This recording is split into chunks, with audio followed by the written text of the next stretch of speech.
صحیح مسلم کے اندر حدیث ہے، آپ صلی اللہ علیہ وآلہ وسلم نے فرمایا بندے کے کفر اور اسلام کے درمیان فرق ہی نماز ہے۔ جو نماز پڑھتا ہے وہ مسلمان ہے، اور جو نماز نہیں پڑھتا وہ پاکستان کے شناختی کارڈ میں مسلمان ہے، اللہ کی ڈیفینیشن میں وہ عملاً کافر ہے۔ صحیح مسلم انٹرنیشنل نمبرنگ کے مطابق 246 نمبر حدیث ہے۔ ہیلو اینڈ ویلکم، میں ہوں بھائی اور آپ سب کا سواگت ہے بابو بھائی انسائٹ یوٹیوب چینل میں۔ میں اس چینل میں اسلام ریلیٹڈ ویڈیو کا ریئیکشن کرتا ہوں۔ آج کا جو ویڈیو میں نے چوز کیا ہے وہ ہے امپورٹنٹ آف نماز۔ نماز کیا ہے اور مسلم لوگ کیوں نماز پڑھتے ہیں، اس ریلیٹڈ ویڈیو کو میں نے آلریڈی دیکھ لیا ہے، آپ لوگ جا کے دیکھ سکتے ہو، ڈسکرپشن میں لنک رہے گا۔ لیکن آج ہم جاننے والے ہیں نماز کا کیا امپورٹنٹ ہے، تو بنا کسی دیری کے ویڈیو کو پہلے سنتے ہیں۔ اور بھائی اللہ نے کب کہا ہے کہ مجھے تمہاری نمازیں چاہیے؟ اللہ تو کہتا ہے تمہیں تمہارے لیے نمازیں چاہیے، اور نماز کو اتنا کیجول بنا لیا انہوں نے۔ صحیح مسلم کے اندر حدیث ہے، آپ صلی اللہ علیہ وآلہ وسلم نے فرمایا بندے کے کفر اور اسلام کے درمیان فرق ہی نماز ہے۔ جو نماز پڑھتا ہے وہ مسلمان ہے، اور جو نماز نہیں پڑھتا وہ پاکستان کے شناختی کارڈ میں مسلمان ہے، اللہ کی ڈیفینیشن میں وہ عملاً کافر ہے۔ صحیح مسلم انٹرنیشنل نمبرنگ کے مطابق 246 نمبر حدیث ہے۔ آپ جا کے پی ڈی ایف کھول لیں، اسلام 360 میں جا کے 246 نمبر حدیث صحیح مسلم کتاب الایمان چیپٹر میں کھول کے دیکھ لیں کہ بندے کے کفر اور اسلام، شرک اور اسلام کے درمیان فرق ہی نماز ہے۔ آپ بے شک اپنے آپ کو مسلمان کلیم کرتے رہے، لیکن وہ شناختی کارڈ والا مسلمان ہے، نکاح طلاق والا مسلمان ہے، اس کا جنازہ بھی پڑھ دیا جائے گا، پیدا ہوگا اذان بھی دے دی جائے گی، اللہ کے حضور وہ مسلمان نہیں ہے، وہ بس کلمے کا ہی ہم احترام کرتے ہیں، ادروائز تو عملاً کافر ہے وہ۔ اسی طریقے سے جامعہ ترمذی میں حدیث ہے، سنن نسائی کے اندر حدیث ہے، سنن ابن ماجہ کے اندر حدیث ہے کہ آپ صلی اللہ علیہ وآلہ وسلم نے فرمایا جس نے نماز چھوڑ دی گویا اس نے کفر کیا۔ من ترک الصلاۃ متعمدا فقد کفر۔ اس سے زیادہ اور کیا سخت بات کی جائے کہ کسی کو یقین آئے کہ جس نے جان بوجھ کے نماز چھوڑ دی اس نے کفر کیا۔ اب جان بوجھ کے یہ نہ سمجھیے گا کہ جی میں بال بچیاں دے وہ کمائی کرتا رہنا تھا، منو ٹائم نہیں ملتا۔ جان بوجھ کی ڈیفینیشن بھی نبی علیہ السلام نے بخاری اور مسلم میں موجود ہے کہ اگر کوئی شخص بے ہوش ہو جاتا ہے یا سویا رہ جاتا ہے، یہ دو آپشنز ہیں، یا تیسرا آپشن ہے وہ بھول جاتا ہے، تو جیسے یاد آئے اسی وقت وہ والی نماز پڑھ لے۔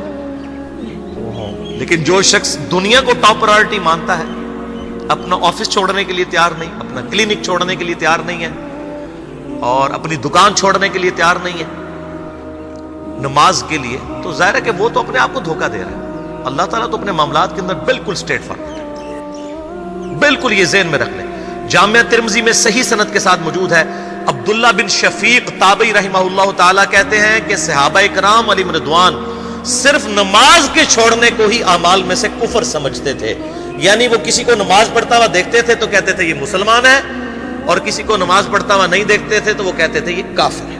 یہ جامعہ ترمذی ہے، یہ کوئی سٹوری بک نہیں میں سنا رہا آپ کو۔ مسند احمد میں صحیح سند کے ساتھ حدیث ہے، نبی صلی اللہ علیہ وآلہ وسلم نے معاذ ابن جبل سے فرمایا معاذ اللہ کے ساتھ کسی کو شریک نہ ٹھہرانا، خواہ تمہارے ٹکڑے ٹکڑے کر دیے جائیں، تمہیں سولی پہ چڑھا دیا جائے، تمہیں آگ میں جلا دیا جائے، اللہ کے ساتھ کسی کو شریک نہ ٹھہرانا، اور معاذ نماز بھی نہ چھوڑنا، کیونکہ جس نے نماز چھوڑ دی اللہ تعالیٰ کے ذمہ کرم سے وہ نکل گیا، اللہ کے حضور اس کے لیے کوئی حصہ نہیں ہے جس نے نماز چھوڑ دی۔ کتنا کرٹیکل ایشو ہے۔ اور اسی طریقے سے مسند احمد میں یہ ایک اور حدیث ہے کہ آپ صلی اللہ علیہ وآلہ وسلم نے فرمایا جس شخص نے اپنی زندگی میں نماز کی حفاظت کی، قیامت والے دن وہ نماز اس کے لیے نور ہوگی، نجات ہوگی، اور اس کے حق میں دلیل ہوگی، اور جس نے نمازوں کی حفاظت نہیں کی اس کے لیے قیامت والے دن کوئی نجات، کوئی نور اور کوئی دلیل نہیں ہوگی، الٹا اس کا حشر قارون، فرعون اور ابی ابن خلف کے ساتھ۔ اعوذ باللہ تعالی۔ یہاں تو ہم کہہ دیتے ہیں یا اللہ جو کچھ بھی ہے تیرے محبوب کی امت سے ہیں، یعنی اے اللہ ہم نے تو اپنی اصلاح کوئی نہیں کرنی، ہمیں اسی طریقے سے ہی قبول کر۔ اندر سے سفرنگ ہو رہا ہے۔ اعوذ باللہ تعالی۔ اور کچھ ویسے علماء کا بھی اس میں بڑا برا کردار ہے کہ انہوں نے نماز کو بھی اتنا مشکل فرض بنا کے پیش کیا ہے کہ ایک عام آدمی کے لیے اور جو دنیاوی معاملات کے اندر بھی انوالو ہے اور کسی ایسی عورت کے لیے جس کے کئی بچے ہیں، مطلب اس روٹین کے اندر اس نماز کو مینج کرنا مشکل ہو جاتا ہے۔ ہمیں تو عشاء کی صرف 17 رکعتیں بتا دی گئی ہیں، حالانکہ 24 گھنٹے کے اندر ٹوٹل نماز کی رکعتیں 17 ہیں جن کی اکاؤنٹیبلٹی ہے۔ اور میں یہ بڑے یعنی وثوق کے ساتھ ایک ذمہ دار مبلغ کی حیثیت سے یہ بات کر رہا ہوں۔ آپ صحیح بخاری اور صحیح مسلم کھول کے دیکھ لیں، فرض نمازوں کی تعداد جو ہے وہ 5 آئی ہے، اور ان کی رکعتوں کی تعداد بھی بیان ہو گئی ہے۔ فجر کے 2 فرض، ظہر کے 4 فرض، عصر کے 4، مغرب کے 3 اور عشاء کے 4، اور سفر میں سارے 2 فرض ہیں، مغرب کے 3۔ یہ ٹوٹل 17 رکھتے ہیں جن کی اکاؤنٹیبلٹی ہے۔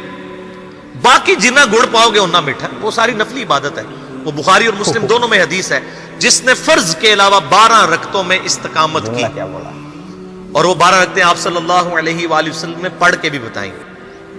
اور امہات المومنین میں سے سیدہ عائشہ نے، سیدہ ام سلمہ نے، سیدہ ام حبیبہ رضی اللہ عنہن نے روایت بھی کی کہ 2 فجر سے پہلے، 4 ظہر سے پہلے، 2 ظہر کے بعد، 2 مغرب کے بعد، 2 عشاء کے بعد، یہ 12 سنت موقدہ، جس نے یہ پڑھی اسے جنت میں محل ملے گا۔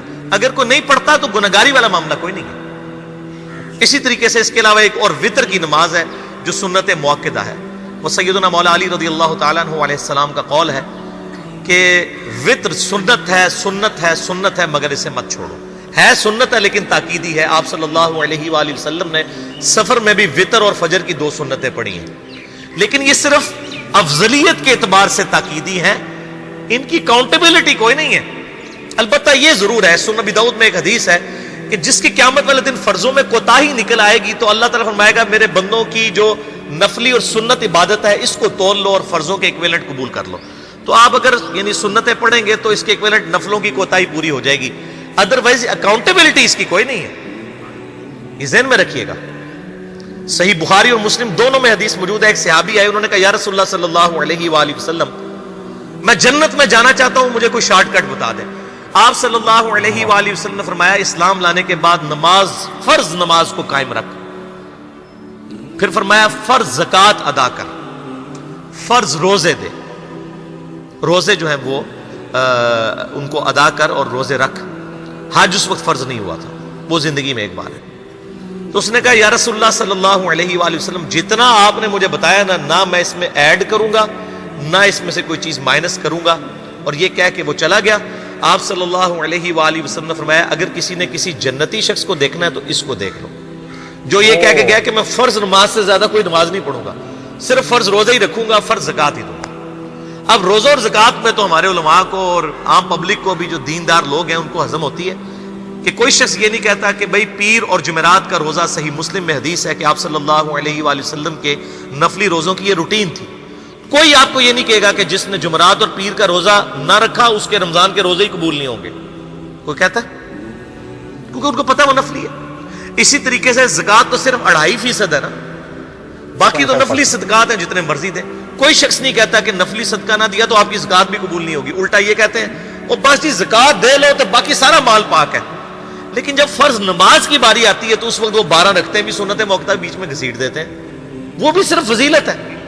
ٹوٹل 17 رکھتے ہیں، 2 فجر کی، 4 ظہر، 4 عصر، 3 مغرب، 4 عشاء۔ یہ میں کو اپنے لیے گراؤنڈ نہیں بنا رہا، میں تو الحمدللہ اس کے علاوہ بھی نفلی عبادت کرتا ہوں، لیکن میں بتا رہا ہوں خدا کے لیے لوگوں کو دین ایسا مشکل نہ پیش کریں کہ جو نبی علیہ السلام نے امت کو وہ دین نہیں دیا ہوا، اپنی مرضی سے انجیکٹ نہ کریں دین، لوگوں کے لیے مشکلات نہ کھڑی کریں، ان کو فرض نماز تک رکھیں۔ پھر انشاءاللہ کئی لوگوں کو میں نے اس نے نماز شروع کروائی، انہوں نے سنت نماز بھی، نوافل بھی شروع کر دی ہیں، لیکن آپ کم از کم وہ ڈیٹم لیول تو اچیو کروائیں لوگوں کا۔ لیکن فرض نماز کی باری آتی ہے کہتے ہیں نہیں جی سنتے بھی حصہ ہے، کہاں سے میرے بھائیوں حصہ ہے؟ وہ 17 رکھتے ہیں، سنتیں پڑھیں گے ثواب ہے، نہیں پڑھتے گناہ کوئی نہیں ہے۔ تو کم از کم فرض تو ادا کریں، اس کے لیے آپ کو ٹوٹل 24 گھنٹے میں میرا خیال ہے 40 منٹ بھی نہیں چاہیے فرض پڑھنے کے، تو اس کے اوپر تو استقامت کم از کم ہم اختیار کریں۔ اور چھوٹی چھوٹی جو نٹی گٹیز ہیں ان کو تو ہم نے اتنا فالو کیا ہوا ہے، اور فرض نماز کے بارے میں ہم اتنے کیجول ہو جاتے ہیں۔ تو یہ فرض نماز کی امپورٹنس اس حوالے سے ضروری تھی، اس لیے میں نے ساتھ ہی بیان کر دی۔ تو this is the end of the video. جس طریقے سے سر نے بتایا، جو لاجک دے کے بتایا کہ کیوں نماز کو پڑھنا چاہیے، لاجک تو نہیں دیا، ریفرنس دیا، اور